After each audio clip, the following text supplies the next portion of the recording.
Why was everyone ignoring her at the briefing table? The room hummed with voices, papers sliding across metal, coffee steaming in foam cups that nobody finished. The screen glowed with maps, red lines, markers blinking like faint heartbeats. Men leaned forward, elbows spread, tapping pens, speaking fast, arguing faster. Yet when her eyes lifted, not a single one lingered on her. She sat 2 chairs from the end, quiet, listening, writing nothing down she didn't need to. The colonel cleared his throat the way a man does when he wants ownership of silence. We move before dawn, convoy in 3 sections. We need eyes covering the southern ridge. We need overwatch on approach. His words rolled, steady but sharp. Orders. A pause, his gaze shifted along the row of men. He skipped her entirely. Rodriguez, Harper, King, you'll be first on the ridge. The names fell like hammers. She said nothing. Her hands stayed folded. Only her pulse stirred, fast but invisible. Because they had decided already. In their minds, her shadow carried no weight. Yet outside, beyond these walls in the valley that waited under cold stars, her shadow would stretch longer than their flags. She knew it, even if they didn't. But there was something she hadn't told them, not yet. The air outside tasted of rust and dust. Vehicles idled, fumes bleeding into the night. She pulled her jacket tighter, though the desert heat still clung to her skin. The others walked past, laughing in low tones, boots scraping gravel. Men on autopilot, moving as if the weight of tomorrow belonged to someone else. She walked slower, steps deliberate. She had a ritual, counting steady, a soldier's prayer without words. Every step was a promise, every inhale a vow. She checked her gear by touch alone, not rushed, always quiet. Rifle disassembled, wiped, reassembled. Optics adjusted, ammo slotted. Fingers memorizing every groove, every click, like a pianist tuning strings no one would hear. A voice broke through. You never say much, do you? She looked up.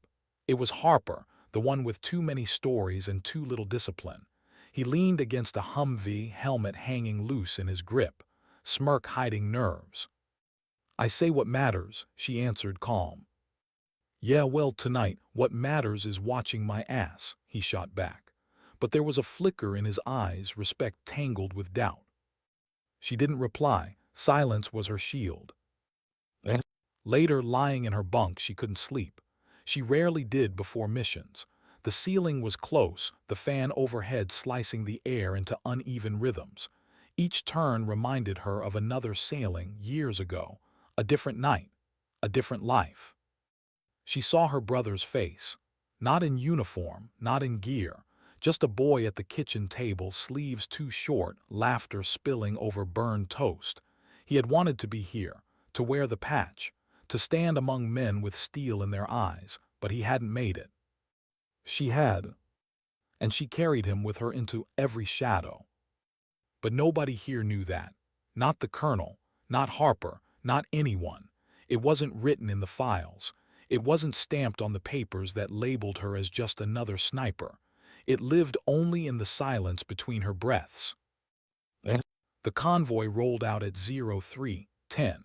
Engines rumbled low, lights covered, wheels biting into gravel like teeth. The sky hadn't yet surrendered to dawn, still black, still heavy. She rode in the last vehicle, pressed against the window. The landscape moved like a ghost outside.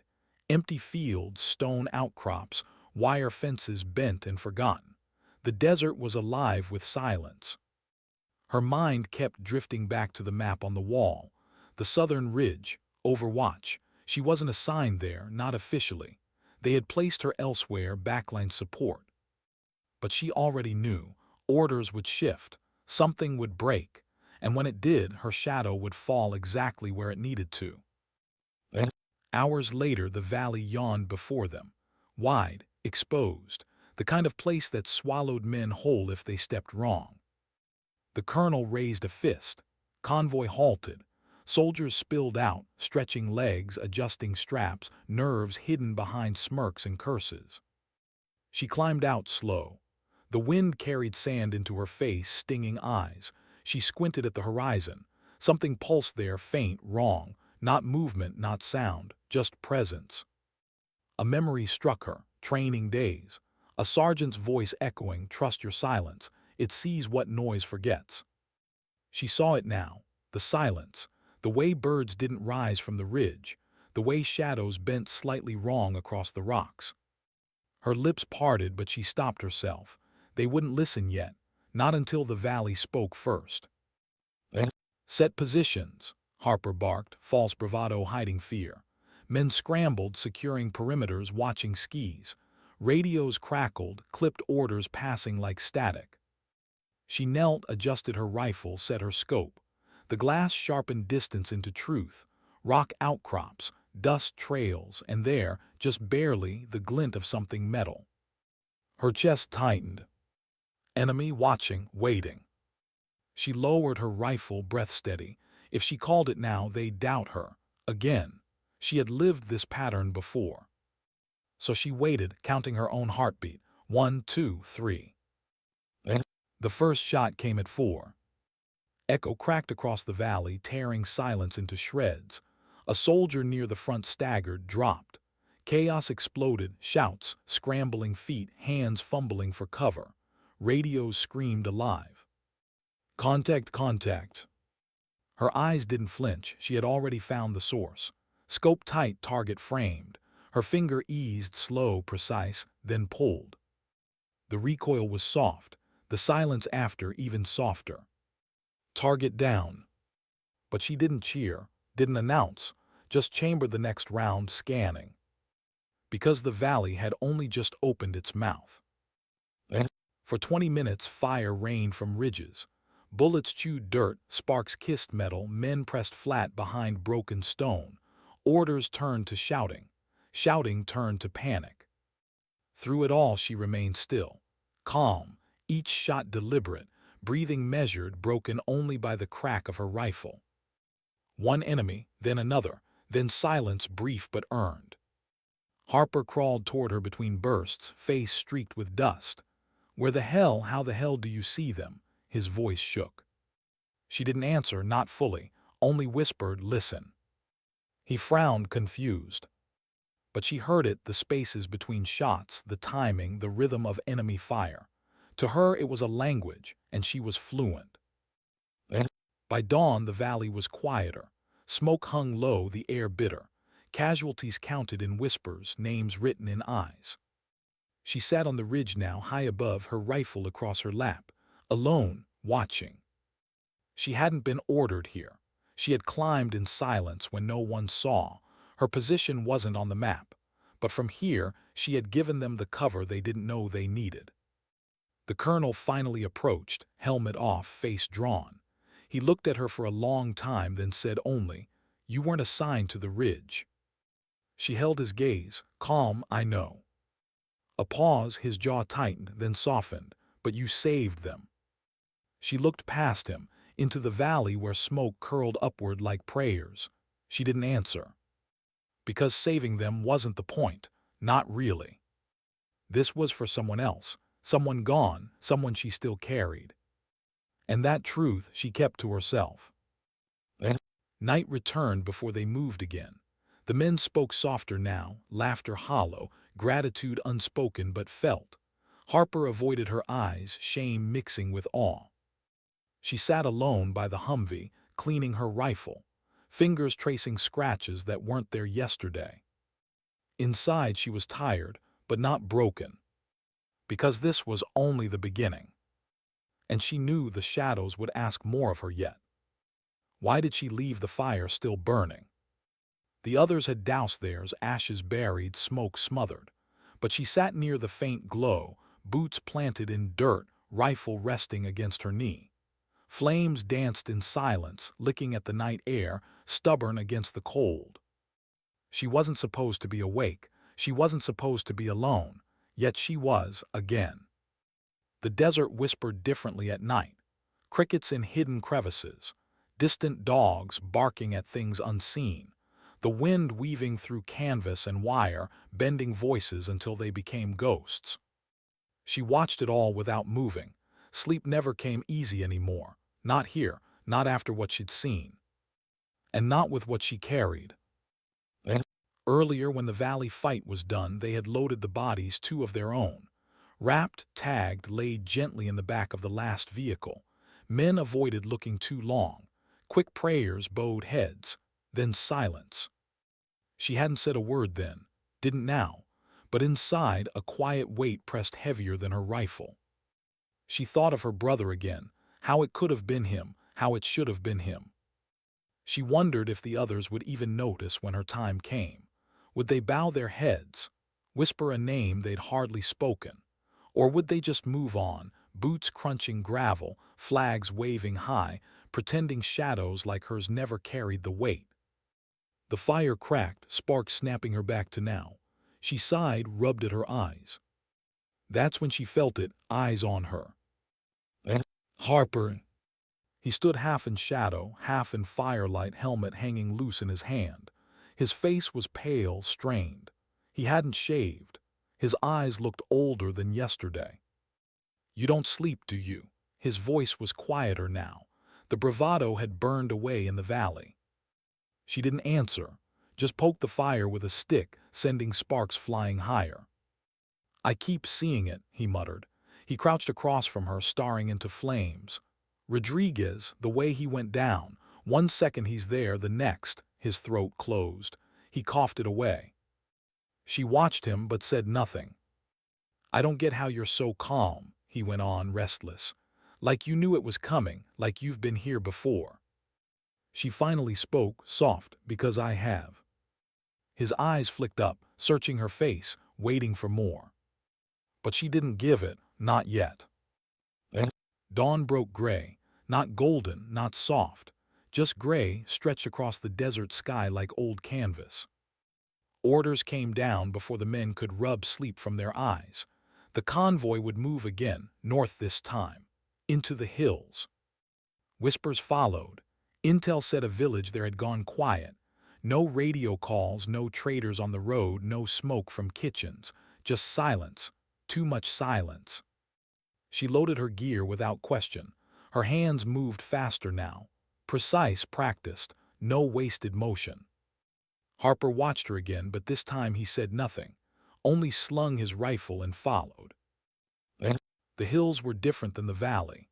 Narrow passes, rocks stacked like broken teeth, shadows stretching long even in daylight. The convoy crawled, engines echoing too loud against stone.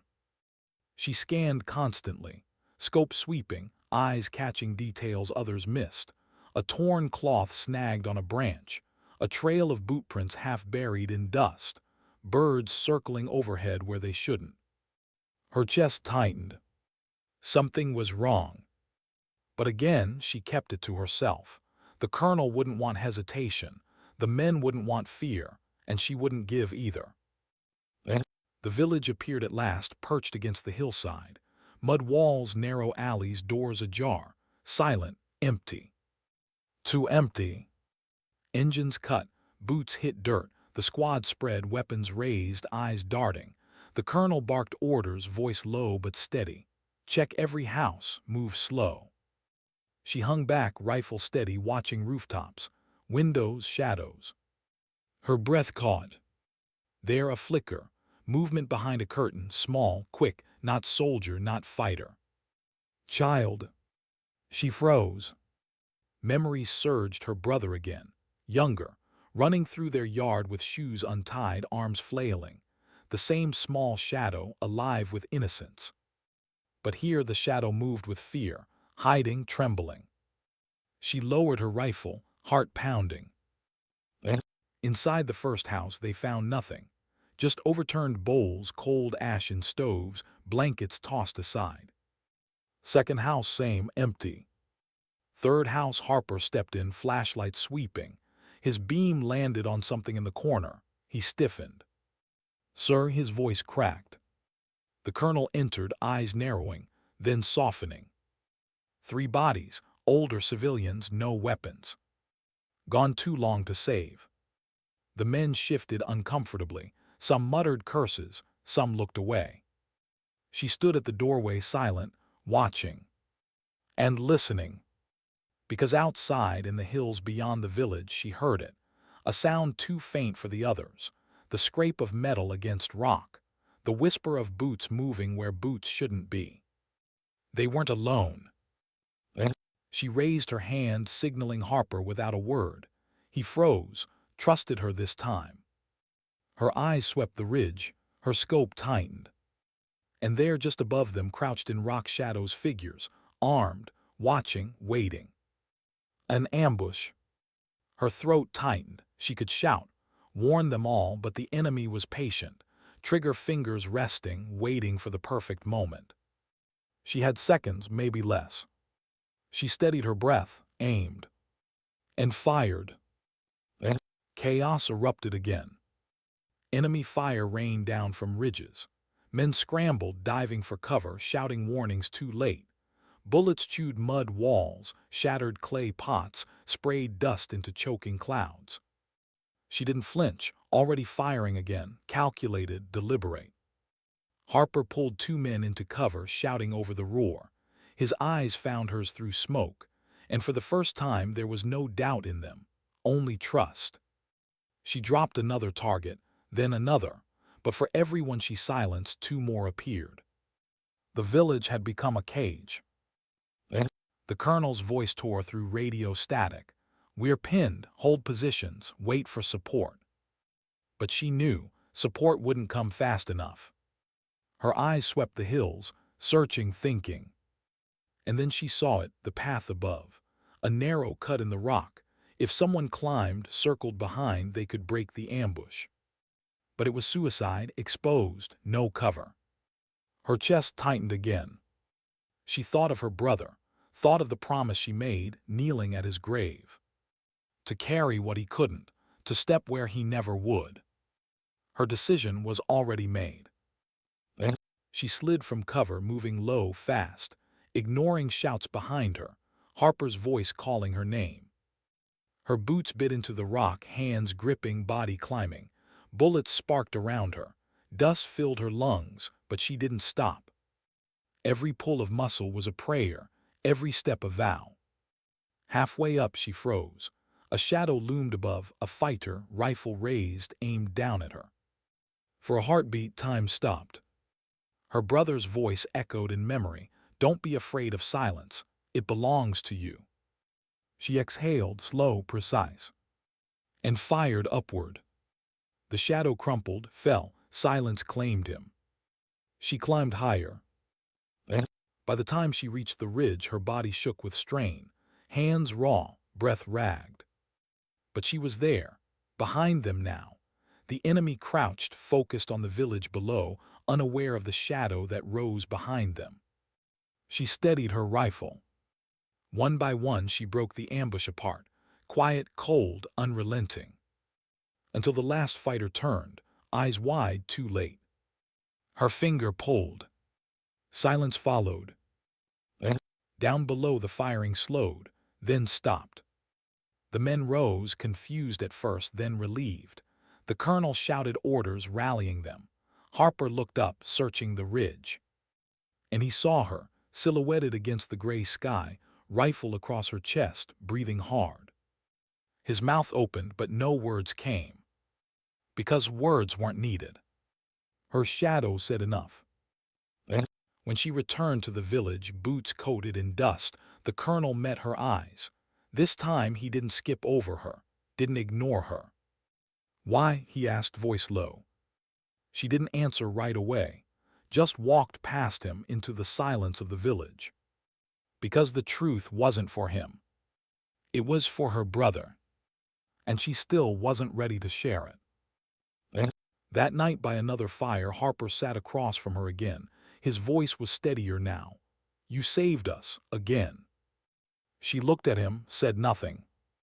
But in her silence he saw something, something the others still didn't.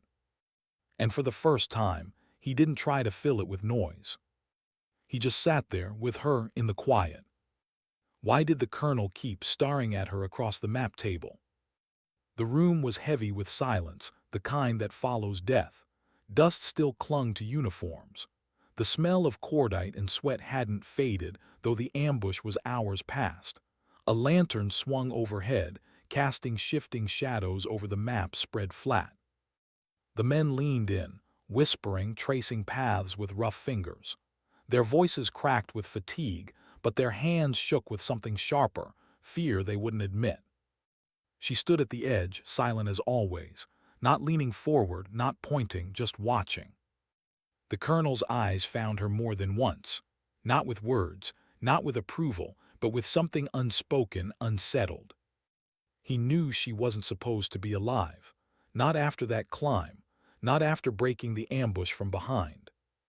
And yet she was. Outside, night pressed down harder than usual.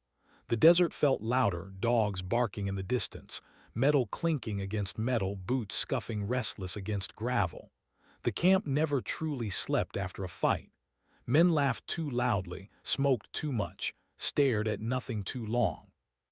She sat apart again, rifle in her lap, cleaning it slow, careful, deliberate. Harper walked by, hesitated, then sat down without asking. "Colonel doesn't know what to make of you," he muttered. His eyes flicked at her hands, the way they moved with ritual precision. "Hell, none of us do." She didn't look up, just slid the bolt free, wiped it clean. Harper leaned back, exhaling smoke from a cigarette he barely touched. "You don't talk, you don't sleep, you just do what you do, and it keeps saving us. I don't get it." Finally she paused, looked at him. "I'm not here for them," she said quietly. Harper frowned, "Then who?" Her gaze dropped to the ground, silence stretched. He wanted to ask again, but something in her eyes, something raw, fragile, stopped him. So he didn't. The next morning came with orders that tasted bitter. They'd push further north, past the hills, into a corridor known for two things: trade routes and ambushes. The colonel hated it. The men hated it more, but command insisted. So the convoy rolled again. Engines low, tires grinding against gravel, eyes scanning every ridge. She rode in the last vehicle again, fingers drumming against her rifle case. Her eyes never left the window. The landscape narrowed. Rock walls rose on either side. No space to maneuver, no cover to hide. Every soldier knew it. Every soldier felt it. A kill box. Half an hour in, the radio cracked, static first, then voices, foreign, sharp, clipped. The colonel tensed, ordered silence. The convoy slowed, engines growling, then quieting. She lifted her scope, scanning the ridges. Her heartbeat slowed, steady. And there they were. Not fighters this time, not ambush lines. Civilians. Dozens of them. Men, women, children standing along the ridge edges, silent, unmoving, watching. Her stomach turned cold. Harper muttered, "What the hell?" The colonel's hand twitched over his radio, but he didn't speak. Because none of them understood what they were looking at. One of the children moved first. A boy, thin, barefoot, holding something in his small hands. He raised it, awkward, shaking. Binoculars. Not a weapon. But from behind him, shadows shifted. Men in plain clothes, rifles half hidden, faces hard, unreadable. Human shields. The oldest trick, the cruelest. Her chest tightened, breath caught. She thought of her brother again, his laughter, his shoes too big, always slipping on the porch steps. This boy could have been him. And now this boy stood between rifles and rifles, between orders and survival. The colonel cursed under his breath. "Keep moving," he ordered. The convoy rolled slower, tension thickened like smoke. She kept her scope locked on the boy, on the men behind him. Her finger hovered near the trigger, heart hammering. But she didn't fire, couldn't. Not with those eyes looking back at hers through glass, eyes too young, eyes that didn't choose this. Minutes crawled, the civilians stayed, silent, still, a wall of innocence covering something darker. Then it happened. The men behind them raised rifles. Firing started, wild, chaotic, bullets screaming down. Civilians scattered, shrieking, diving for cover. The boy dropped his binoculars, ran. She aimed, fired, silenced one rifle, then another. But in the corner of her scope, she saw it. The boy. Falling. Not from her bullet, not from hers. But falling anyway. Her chest tore open, breath left her. She froze, fingers numb on the trigger. Harper's voice shouted through the chaos, "We're hit, we're hit." Men scrambled, engines roared, dust rose in choking clouds. She didn't hear them, didn't see them. Only the boy, lying still against the rock. And her brother's face replacing his. By the time the convoy broke free, engines tearing them out of the corridor, the fight was behind them. Casualties were counted, wounds dressed. But she sat silent, motionless, staring at her hands as if they no longer belonged to her. Harper sat across, breathing hard, dirt streaking his face. He studied her, saw the tremor in her fingers, the glassy stare. "You didn't," he started, then stopped. Because he realized. She wasn't shaken by her shots. She was broken by what she couldn't stop. That night she didn't sit by the fire, didn't clean her rifle, didn't move. She sat inside the tent, knees drawn up, hands covering her face, silent. Outside the camp was restless. Men argued, some drank, some prayed. But she stayed inside, alone. The image wouldn't leave her. The boy's small body against stone, his eyes wide, afraid, burned into her memory. And the whisper of her brother's laugh echoed over it, twisting the knife deeper. She pressed her palms harder against her eyes, as if she could crush the images away. But they stayed. Hours passed before Harper stepped in. He didn't knock, didn't ask, just walked in, sat beside her. He didn't speak at first, just sat, quiet. Finally he whispered, "It wasn't you." She didn't respond. "You know that, right?" he pressed. Her voice cracked, barely audible. "Does it matter?" Silence. Because he didn't have an answer. The next day the colonel called her in, alone. The tent was dim, maps folded, radio hissing faintly. He sat with hands clasped, eyes heavy. "You disobeyed orders again," he said flatly. She said nothing. "You climb ridges you're not assigned. You fire without clearance. You move where you're not told. And yet," he stopped, sighed, rubbed his temples. "And yet without you, half this unit wouldn't be alive." Finally, his eyes locked on hers. "Tell me why you're really here." Her pulse stuttered, her lips parted. But she stopped. Because the truth, the brother, the promise, the weight she carried, wasn't ready to leave her silence. So she only said, calm, steady, "I'm here to do my job." The colonel studied her for a long time, then leaned back. "Your job is killing you." Later, outside, Harper found her again. He tried a weak smile. "Guess the colonel still doesn't know what to do with you." She looked past him, toward the horizon, where the sun bled red into the desert sky. Her voice was low, almost a whisper. "Neither do I." Why did she linger by the boy's grave when no one else stayed? The burial was rushed. Soldiers dug shallow ground outside the camp's wire, hands blistered from shovels they didn't want to hold. The body had been carried back wrapped in canvas, nameless to most, but not to her. The colonel allowed 10 minutes. No speeches, no prayers, just dirt falling heavy, stones stacked light. The war didn't pause for grief. But when the men walked away, boots crunching gravel, mutters fatting, she stayed, kneeling. The wind bent across the desert, dry, unkind. The canvas bundle already covered, only a mound now, a shape against the earth. Her hands pressed against her knees. Her lips trembled but didn't move. She wanted to speak, to whisper something, to give this boy more than silence.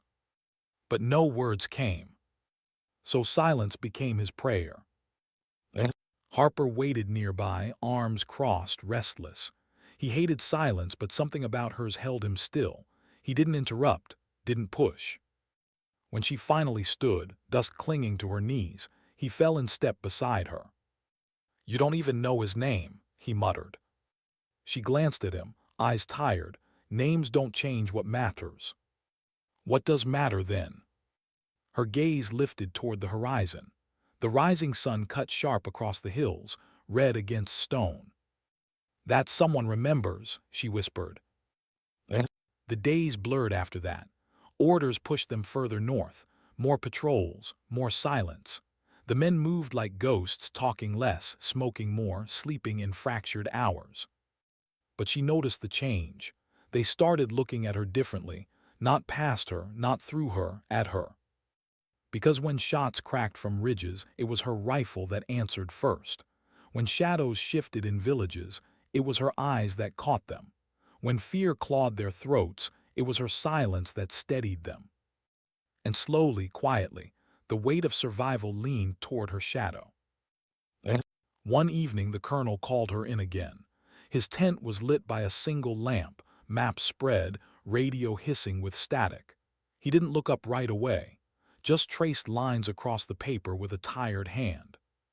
Finally he said, "Command wants a recon run. A village up past the river, too quiet for too long." She waited, silent. His eyes lifted, heavy. "I'm sending you." Her pulse tightened. "Alone?" "Two men with you, Harper and King." She nodded once. But the colonel leaned forward, lowering his voice. "You don't have to take this. After what you've already done," he stopped, sighed. "You've carried more than I asked, more than anyone could." She held his gaze steady. "This is why I'm here." Something flickered in his eyes then. Respect maybe, or sorrow. He leaned back, silent. And she turned to leave. The river village lay in a hollow between cliffs.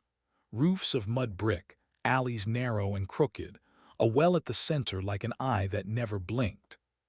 But the silence there wasn't normal. It was thick, heavy, like a room holding its breath. She crouched low on a rooftop, scope sweeping. Harper moved below, careful but restless. King stayed by the well, watching doors.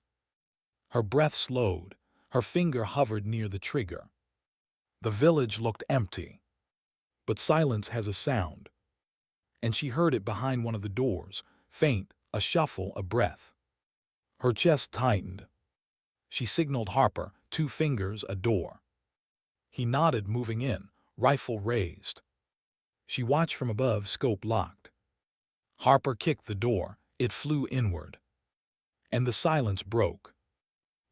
Screams, not soldiers, not fighters, families, women clutching children, men raising hands empty of weapons, eyes wide, terrified. Harper froze, swore under his breath, lowered his rifle fast. But she didn't move her scope, didn't breathe. Because behind them, in the corner of that room, another shadow shifted, metal glint. She fired. The fighter crumpled before his weapon could rise.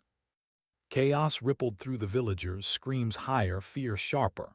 Harper shouted in 2 languages at once, hands raised, desperate to calm them. She lowered her rifle slowly, breath trembling. Because she knew, every shot, even when it saved, carved deeper into her. They searched the rest of the village, found small caches of weapons hidden beneath blankets, found fear in every corner, eyes that hated them as much as they begged them to leave. By dusk it was over. No soldiers lost, no civilians dead except the one. But she felt no victory. As they left, Harper muttered, "They're caught in the middle, just like us." She said nothing, but her silence agreed. That night the 3 of them sat apart from camp. The fire was small, the sky wide with stars. King spoke first, voice rough. "I've got 2 kids back home, girls 8, boys 5. Every time I see one out here," he trailed off, staring into the fire, "feels like I'm betraying them, being gone." Harper poked at the flames. "Better than not coming back at all." King shook his head. "Sometimes I wonder if it's worse, them growing up without me there." The silence that followed wasn't heavy. It was human, honest. She listened, heart twisting. She wanted to tell them about her brother, about why she was really here, about the promise she couldn't put down. But her lips stayed shut, because once spoken, it wouldn't be hers anymore. Later, when the others slept, she lay awake under the stars. The desert air was cold, sharp in her lungs. She thought of her brother again, how he had begged to enlist, how their mother had cried, how she had promised she would watch out for him. But fate had stolen him first. A car crash on a wet road, a uniform never worn. She had joined in his place, carried his dream into the fire. And now, every time she pulled the trigger, she felt him beside her, watching, judging. She whispered into the night, so soft no one could hear. "I haven't forgotten." The next morning, the colonel gathered the squad. His voice was firm, but his eyes betrayed strain. "Command wants us moving east. Intelligence suggests a buildup. We don't know where or when, but something's coming." The men exchanged uneasy glances. She felt it too, a storm forming at the edge of silence. And for the first time she wondered, would she survive long enough to keep her promise? The convoy rolled again, dust rising behind them like ghosts, engines droning low. Harper sat across from her, helmet tilted back, eyes restless. He studied her face for a long time. Finally, he whispered, "Why do you keep pushing yourself?" She turned to him, her eyes sharp, tired, endless. "Because shadows don't carry themselves," she said. And the words hung between them, heavy, unshakable. That night the colonel made a rare choice. He called the men together. No orders, no maps, just voices. Each man spoke. Small stories, pieces of home, bits of regret, jokes told too softly, fears admitted without shame. She sat among them, silent at first, listening. Until Harper nudged her, "Your turn." All eyes turned. Her chest tightened, her mouth opened. And for the first time, she spoke more than a sentence. "My brother wanted this, more than anything, but he never made it here. I'm here because of him." The fire cracked, the men stared, no one spoke. She looked down, hands tightening in her lap. "Every day I carry him, every shot, every silence, it's all for him." When she finally lifted her eyes, the men didn't look at her like before, not past her, not through her, but with something else. Respect. What does silence feel like, right before it breaks? It's not peaceful, not calm. It's thick, tense, like glass stretched too thin, waiting for the first crack. That's what the air felt like when the colonel gave his briefing. The men sat crowded into the tent, sweat beading on foreheads, rifles leaning against their knees. The map spread across the table was smeared with dust and fingerprints. Black markers circled villages, crossroads, routes.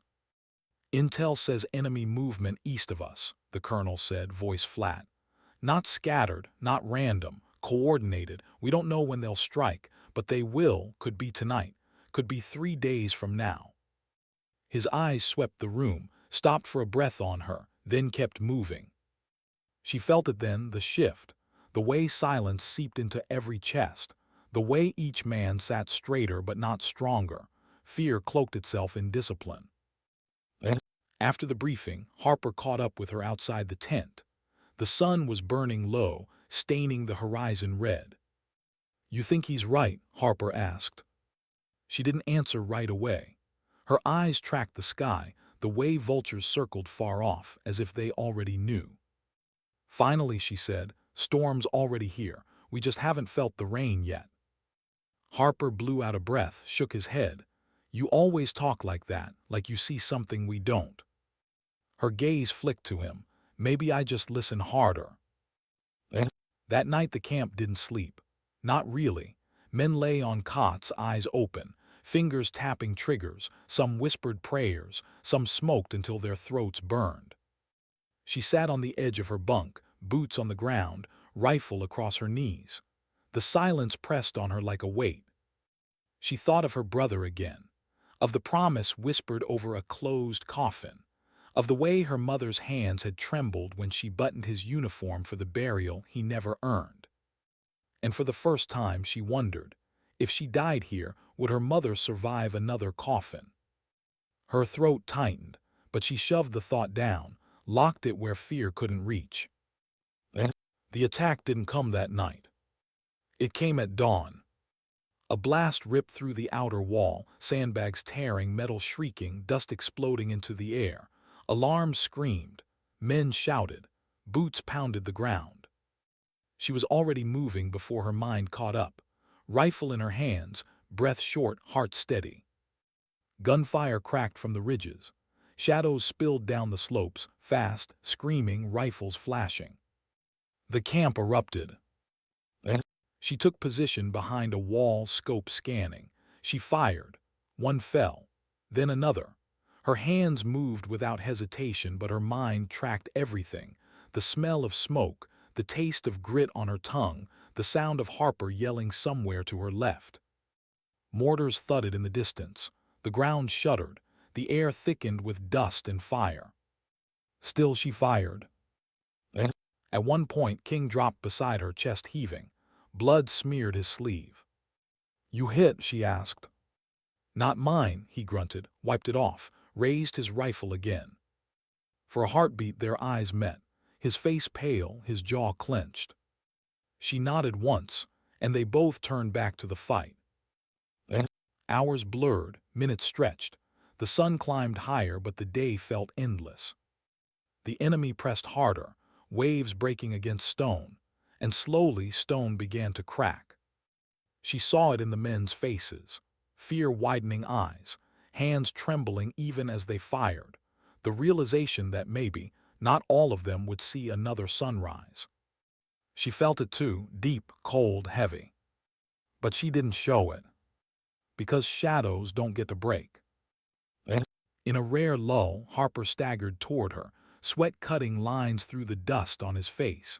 His voice was hoarse. "We can't hold like this," he rasped. She looked at him, then at the men around them, their breaths ragged, their shoulders slumped. He was right. She swallowed hard, her mind racing. Somewhere deep under the weight of dust and fire, a memory surfaced, her brother's voice. The last time they spoke. "You're stronger than you think," he'd said. "Just don't let them see you doubt." Her jaw tightened, her chest burned. And she turned back to Harper. "Then we don't hold," she whispered. "We push." The plan wasn't drawn on paper. It was drawn in eyes, in nods, in silence shared between breaths. A flank, a push toward the ridge, not to win, just to break the momentum. The colonel didn't like it, but when he saw her face, steady, unshaken, he gave the smallest nod. And so they moved. She led, not because she wanted to, because silence placed her at the front. Through dust, through fire, through screams, her boots found the ground steady, her rifle found the targets sharp. The men followed, because her shadow gave them shape. They reached the ridge. Grenades thundered, rifles cracked. The push was brutal, close, teeth and smoke and blood. But it worked. The enemy faltered, momentum cracked, the storm shifted. When it was over, the battlefield smelled of iron and fire. The sun was high, merciless. The camp stood, battered but unbroken. Men slumped against walls. Some sobbed. Some laughed hollow and sharp. Some just stared at nothing. She sat apart, rifle across her lap, hands trembling now that the fight was done. Harper dropped beside her, panting, shaking his head. "You're insane," he muttered, then softer, "but if you hadn't, we'd be gone." She didn't answer, didn't smile, didn't cry. Her silence said it all. That night the camp buried their dead, too many, too fast.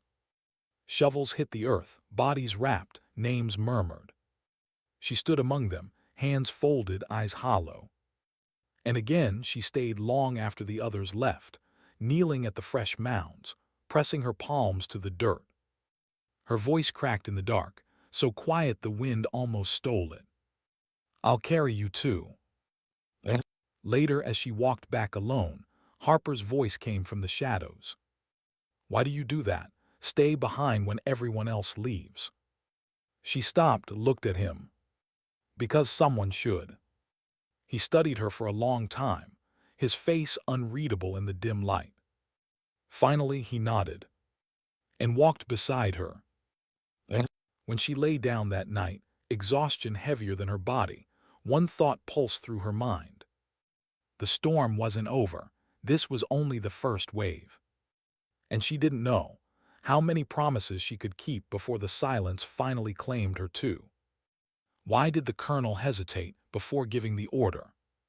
He stood in the command tent, maps scattered, radio hissing in the background. His jaw worked, his hands fidgeted with the marker he never uncapped. The men sensed it. She sensed it. Finally, his voice dropped lower. "Command has flagged a village 2 valleys out, suspected supply route. We're to secure it." No one spoke. Everyone knew what secure meant. Harper broke the silence. "Intel solid." The colonel's eyes flicked to him, then to her, then back to the map. "That's the thing, intel's thin, just chatter, no confirmation." The weight in the room shifted, orders without proof, a mission without clarity. Her chest tightened, because she'd heard this before. Villages marked, lives tipped on suspicion, and sometimes innocence buried under necessary. That night she couldn't sleep. The camp was quiet but restless, men rolling in cots, muttering in half-dreams. She sat on the edge of her bunk, staring at her boots. Her brother's voice haunted her again. "Don't let them see you doubt." But doubt wasn't the problem. Doubt was the truth. Her hands tightened on her knees. She felt the old ache, the weight of carrying promises into places that didn't deserve them. She whispered into the darkness, "What if I can't protect them all?" But the night gave no answer.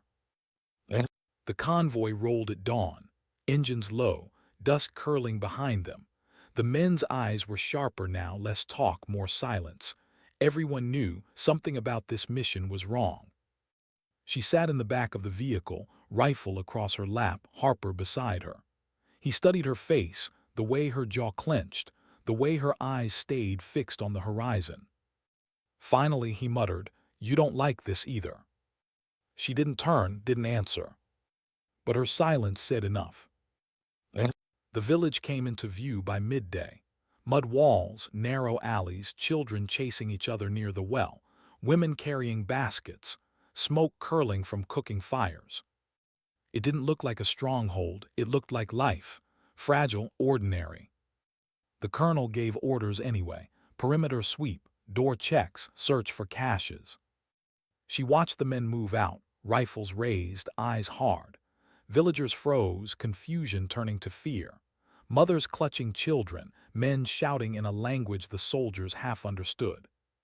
Her chest tightened, every step echoed louder in her head. Then it happened. A soldier kicked open a door, found crates stacked inside. Metal, ammunition, enough to arm a small unit. Shouts erupted. The colonel's voice rose, orders barked. The village shifted in an instant, from innocent to enemy. But she stayed still, eyes fixed on the crates. Something didn't fit. The room was too neat, too staged, the crates too new, too clean. Her breath caught. Someone had planted them. She tried to speak, "Colonel," but her voice died in the noise. Soldiers shouting, villagers crying, guns raised. She tried again, louder this time, "Colonel, wait." His eyes cut to her, sharp, frustrated. "What?" She swallowed, her throat dry. "This isn't right, those crates don't belong here." Murmurs rippled through the men. The colonel's jaw tightened, his eyes darkened. "Are you questioning orders?" Silence fell, thick, heavy, every soldier watching, every villager trembling. Her heart pounded. She wanted to say yes, to tell him this was wrong, to tell them all. But then she saw Harper's eyes pleading, King's hands trembling, the villagers frozen. Her voice broke into a whisper, "I'm saying we should be sure." The colonel stared at her for a long moment. then turned away, snapping orders again. And the moment passed. By dusk, the village was torn apart, doors broken, families dragged from homes, men lined against walls, women crying. The crates sat stacked in the square like evidence of guilt. But her eyes never left them, because she knew deep down they didn't belong. That night the camp was restless. Some men celebrated the find, others stayed quiet, haunted. She sat apart, cleaning her rifle with slow, deliberate movements. Harper sat near, silent for a long time. Finally he whispered, "You saw it too, didn't you?" Her hands stilled. He leaned closer. "The crates, too clean, too perfect. Someone wanted us to see them." Her chest ached. She looked at him, eyes heavy. "And we gave them exactly what they wanted." Harper's jaw clenched. His hand trembled before he hit it. Neither spoke after that.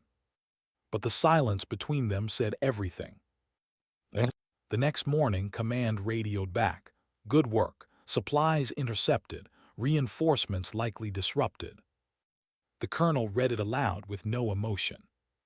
The men cheered half-heartedly. She just stared at the dirt.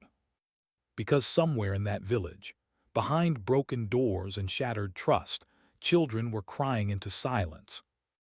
And she couldn't shake the thought, what if we became the enemy today? Later, when she sat alone, King approached. He lowered himself to the ground, his face worn, his voice quiet. "My little girl, she asked me once what I do out here. I told her I protect people, that's all I said." He rubbed his hands over his face. "But today, I don't know if I was protecting anyone." Her throat burned. She wanted to tell him he wasn't alone in that feeling, that she felt it too. Instead, she whispered, "Sometimes silence carries the heaviest truth." King looked at her for a long time, then nodded, eyes wet. That night she dreamed. Her brother again, his face younger this time, smiling, holding his enlistment papers. But when he opened his mouth, no words came. Only silence. And she woke with tears on her face. The days that followed were heavier. The men's jokes faded. Their steps dragged. Every sound of laughter in the distance cut sharper because it reminded them of what they'd taken. And she moved through it all with her shadow heavier than ever. Because she knew. The crates weren't truth. The orders weren't clean. And the silence she carried now wasn't just for the dead. It was for the living who had been broken by a lie. Why did the radio go silent in the middle of the night? It had been crackling all day. Updates, reports, voices cutting through static, but sometime after midnight the sound died. The colonel tapped the box, adjusted the dial, checked the wires. Nothing. And silence in war never means peace. By morning, word spread fast. The village they'd raided, the one with the staged crates, was gone, burned, flattened. Every roof caved in, every wall blackened. Survivors scattered into the hills, some fled, some joined the fight. The men sat in silence when they heard, some cursed under their breath, some just stared at the dirt. She didn't move, didn't speak. But inside, her chest ached like something tearing open. Because she knew, their raid hadn't stopped a supply line, it had lit a fuse. Later, Harper cornered her behind the vehicles, his voice sharp but hushed. "You think this was us, don't you?" Her eyes locked on his, no hesitation, not think, no. His jaw clenched. "And what are we supposed to do with that?" Her silence hung heavy, because there was no answer that didn't break something inside both of them. That night the colonel called a meeting. His face was hard, his voice flat. Command believes enemy leadership was in that village, survived the raid, now regrouping north. We're tasked with intercepting before they strike. The map spread across the table, a red circle over a canyon pass. The men shifted uneasily. King muttered, "We go in there, we're walking into a coffin." No one disagreed. But orders were orders. The next day they prepared, checked weapons, packed rations, faces pale but steady. She moved among them silent, helping, watching, carrying weight no one else could see. Harper stopped her as she loaded her rifle. "You don't have to lead this one," he whispered. Her eyes flicked to him steady. "Yes, I do." "Why?" She swallowed, her throat dry. "Because I know what silence costs when no one speaks." Harper stared at her for a long moment, then shook his head. But he didn't argue. They set out at dawn. The canyon loomed by midday, walls of stone towering above, shadows stretching long. A place where sound carried too far, where every step echoed. The men moved slow, rifles raised, breath shallow. She felt it first. A shift in the air, the kind of silence that doesn't belong. She froze, hand lifted. And then, the canyon erupted. Gunfire rained from above, dust exploded around them. Men dove for cover, shouting. Bullets ricocheted off stone. She hit the ground hard, rifle snapping up. Her scope caught shadows on the ridge, enemy fighters dug in, firing down. It was a kill zone, a trap. She fired back, precise, fast. But for everyone she dropped, more shadows appeared. Around her the squad buckled. One man fell, chest torn open. Another screamed, clutching his leg. King dragged him to cover, face pale, teeth clenched. Harper shouted over the chaos, "We can't stay here." She knew he was right. But where do you run when the canyon walls cage you in? The colonel barked orders, but his voice shook. He pointed toward a narrow cut in the rock. "There, push through." The men rallied, desperation giving them strength. They moved, stumbling, firing, dragging the wounded. She covered them, her rifle snapping, her breath steady even as her heart hammered. Every shot was survival. Every silence between shots was death creeping closer. They reached the cut, a narrow path twisting upward, exposed, deadly, but it was the only way out. She took point, because shadows go first. The climb was brutal, bullets rained, stone chipped, men cursed, gasped, fell, rose again. Halfway up, King slipped. His wounded arm gave out. He dangled, boots scraping. She spun, dropped her rifle, grabbed his harness. Muscles screaming, she pulled. Their eyes met, his filled with panic, hers with fire. "Hold on," she rasped. And she dragged him back to the ledge. By the time they reached the ridge, the sun was high, the air scorching. Their numbers were thinner, their breaths ragged. But they were alive. Barely. The colonel staggered to his feet, sweat and blood streaking his face. His voice cracked but forced strength. "We hold here. Reinforcements are coming." The men collapsed against stone, reloading, shaking, whispering prayers. She sat apart, rifle across her knees, eyes scanning the horizon. Harper dropped beside her, chest heaving. He stared at her for a long time before speaking. "You ever feel like we're not soldiers anymore?" he whispered. "Like we're just pieces on someone else's board?" Her jaw tightened, her chest burned. "Yes," she said softly, "every day." Harper's throat worked, his eyes glistened. "So why keep going?"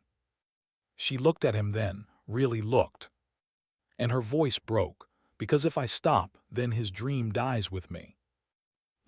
The silence that followed was heavier than gunfire. Harper didn't ask who, didn't need to. He just sat beside her. And for the first time, she felt her burden wasn't entirely hers anymore. That night the stars burned sharp above the ridge. The men slept in fits, jerking awake at every sound. She stayed awake, rifle in hand, eyes on the horizon. Her mind replayed it all. The staged crates, the burned village, the canyon ambush. Pieces clicking into place. It wasn't random, it wasn't chaos. It was a pattern. Someone was feeding command false intel. Someone wanted them here, wanted them broken. Her breath caught, her pulse raced. The war wasn't just out there in the hills. It was inside the very orders they followed. She closed her eyes, whispering into the night. How many more promises do I have to bury before silence swallows me too? The wind carried no answer, only the weight of tomorrow. They waited for dawn, not because they wanted light, but because in darkness every shadow looked like death. The men slept in fragments, their bodies curled against stone, rifles clutched like lifelines. The colonel leaned against the ridge, eyes closed, lips moving in silent prayer. Harper sat near her, awake, watching as though tethered to her heartbeat. And she stared east, waiting for the first cut of gold over the canyon. Waiting because she knew dawn wasn't salvation. It was judgment. The sun rose slow. With it came the distant growl of engines, not enemy vehicles, different, heavier, cleaner. American. Reinforcements. The men stirred, relief breaking through exhaustion. Smiles cracked bloody faces. Some even laughed, thin, cracked laughter, but real. But her stomach dropped. Because with those engines came more than rescue. They came with command. And she had questions command would never want answered. The convoy arrived dust first, then steel. Armored carriers, fresh troops. A major stepping out, clean uniform, polished boots, voice sharp. Colonel reports. The colonel straightened, saluted, voice clipped, steady. He listed casualties, engagement details, enemy strength. Numbers stacked like stones over graves. The major nodded once. Your orders are to hold position until further instruction. Intelligence confirms enemy forces regrouping east. Will push within 48 hours. She felt the words like ice down her spine. Intelligence confirms. The same words they'd heard before every trap.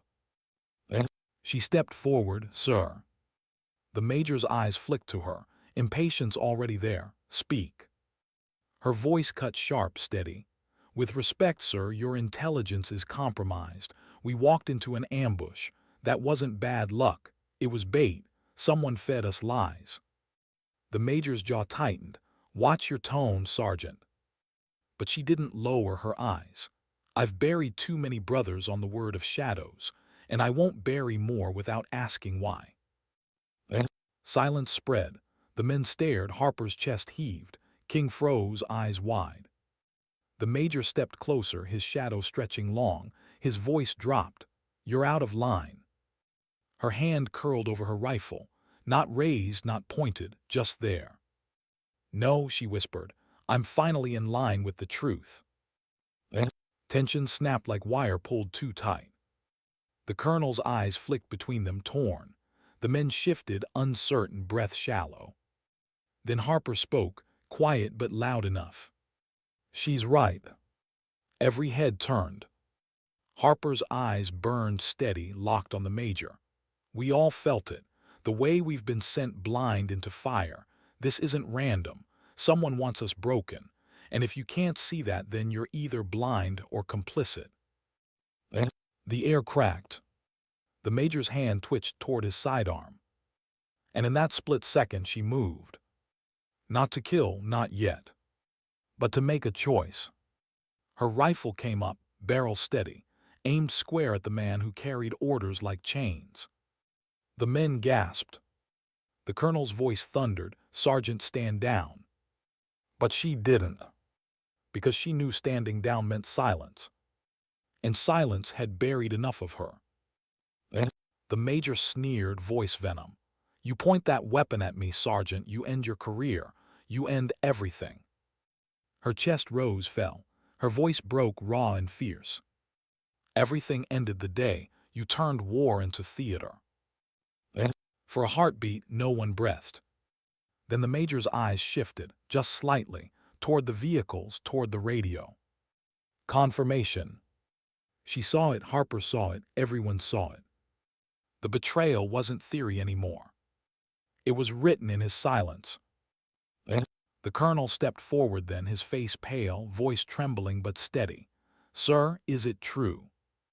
The major didn't answer. Didn't need to. The canyon seemed to tilt. The men shifted, whispers sharp. Fingers twitched near triggers.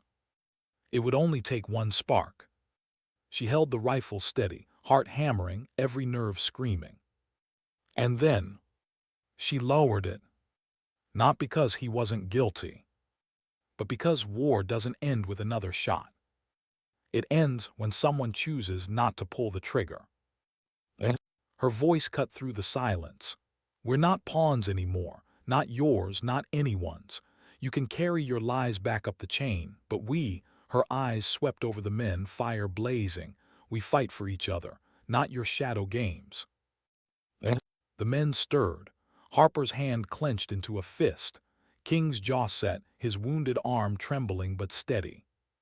The colonel closed his eyes, then opened them, fire behind the fatigue. And he stepped to her side. The major's face twisted, rage, disbelief, but he saw it, the line drawn in stone. He had power on paper, but paper burns fast. By dusk, the reinforcements pulled out, orders unfinished. The canyon was theirs again. Not safe, not free, but theirs.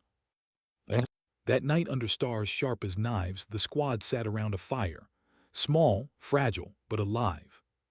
They didn't speak of mutiny, didn't speak of betrayal. They spoke of brothers, of home, of dreams still clinging to them like ashes that refused to blow away.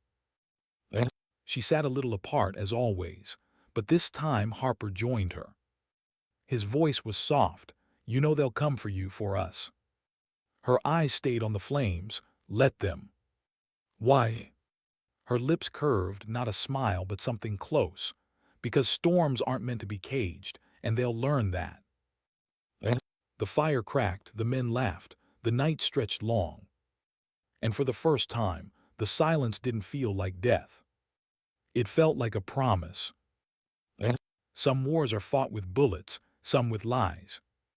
But the hardest war of all is the one where a soldier refuses to let silence bury the truth. And sometimes, that refusal is enough to start a storm that no command can contain.